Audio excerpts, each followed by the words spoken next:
22 अप्रैल 2025 को जम्मू कश्मीर के पहलगाम में आतंकवादी हमला हुआ, जिसने भारत को झकझोर कर रख दिया। उसके बाद नई दिल्ली ने कड़ा कदम उठाते हुए ऐतिहासिक सिंधु जल संधि को स्थगित कर दिया।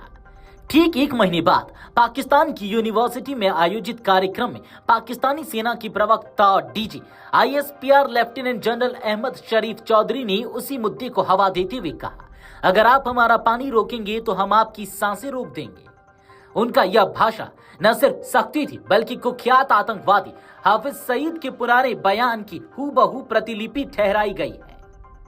लश्करी तैयबा सरगना हाफिज सईद ने वर्ष 2010 में जल बंटवारे पर भड़काऊ लहजे में कहा था, अगर तुम पानी रोकोगे तो इंशाअल्लाह हम सांस रोक देंगे और इन नदियों में खून बहेगा।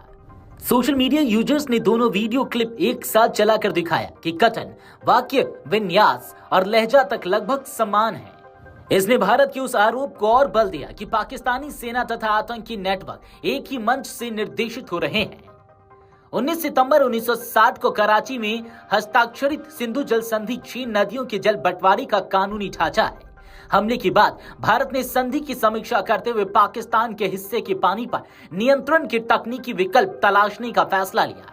इस निर्णय ने इस्लामाबाद को कूटनीतिक दबाव में ला दिया, क्योंकि पाकिस्तान की 80% खेती योग्य जमीन सिंधु प्रणाली पर निर्भर है। वहीं तरबेला और मंगाला जैसे जल विद्युत प्रोजेक्ट इसी पर चलते हैं। अगर प्रवाह रुका तो पड़ोसी देश में खाद्यान्न व ऊर्जा दोनों का भीषण संकट खड़ा हो सकता है।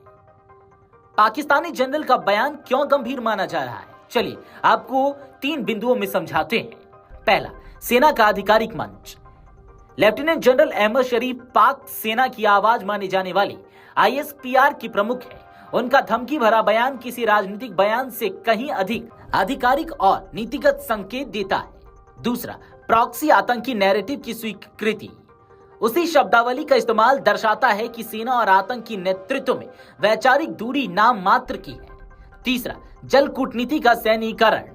पानी के मुद्दे को विश्वासघाती कार्यवाही कहकर सीधे सैन्य प्रतिशोध से जोड़ना अंतर्राष्ट्रीय जल संधि सिद्धांतों का उल्लंघन है।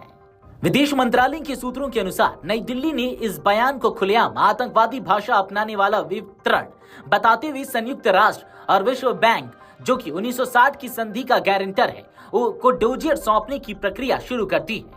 उत्तर कश्मीर केंद्रित ऑपरेशन सिंदूर के बाद से भारत ने अपने रुख में कड़ाई लाते हुए पाक प्रायोजित आतंक पर अंतर्राष्ट्रीय एकता को मुखर किया है। विशेषज्ञों का मानना है कि पाक सेना की सार्वजनिक उकसावेबाजी उसके स्वयं के बचाव तंत्र को कमजोर करती है और FATF निगरानी को फिर सख्त कर सकती है। वीडियो के वायरल होते ही #सेम स्क्रिप्ट ट्रेंड करने लगा। भारतीय उपयोगकर्ताओं ने जल संधि के निलंबन को आतंक भाषा का जवाब बताया, तो वहीं पाकिस्तान के कुछ स्वतंत्र पत्रकारों ने भी हास्यास्पद समानता पर सवाल उठाते हुए कहा कि इसे देखकर समझ आता है कि रॉबिन हुड और शेरिफ अब एक ही टोली में हैं। जल संकट की आशंका पहले से कर्ज में डूबे पाकिस्तान के लिए अस्तित्ववादी चुनौती बन सकती है। गेहूं, चावल, कपास जैसी प्रमुख फसलें सिंधु जल पर निर्भर। पानी घटते ही खदान आयात बिल बढ़ेगा। ऊर्जा, कुल जल विद्युत उत्पादन का बड़ा हिस्सा इसी नदी से है। प्रवाह घटने पर बिजली कटौती बढ़ेगी। कराची, लाहौर, मुल्तान की पेयजल आपूर्ति प्रभावित होगी। शहरी भू राजनीति गरमाएगी। पाक थिंक टैंकों ने भी चेतावनी दी है कि भारत विरोधी भाषणबाजी से जल सुरक्षा समस्या हल नहीं होगा, उल्टे निवेशक भरोसा और अंतर्राष्ट्रीय राहत पैकेज पर नकारात्मक असर पड़ेगा। लेफ्टिनेंट जनरल अहमद शरीफ चौधरी के शब्दों ने वही परछाई दोहराई जो हाफिज सईद कई वर्ष पहले डाल चुका था। फर्क सिर्फ इतना है कि अब यह बयान एक सरकारी वर्दी में सामने आया है। पहलगाम हमले के बाद भारत जिस कूटनीतिक शिकंजे को कस रहा है, उस पर पाकिस्तान की प्रतिक्रिया बारूदी शब्द गोले फेंकने जैसी दिखती है। पर सख्त बयानबाजी ना तो सूखे खेतों को पानी देगी, न डूबते अर्थतंत्र को सहारा। आने वाले महीनों में संकट की धारा किस ओर मुड़ेगी, यह बात इस पर निर्भर करेगा कि इस्लामाबाद आतंक सेना की साझा स्क्रिप्ट से बाहर निकल पाता है या नहीं।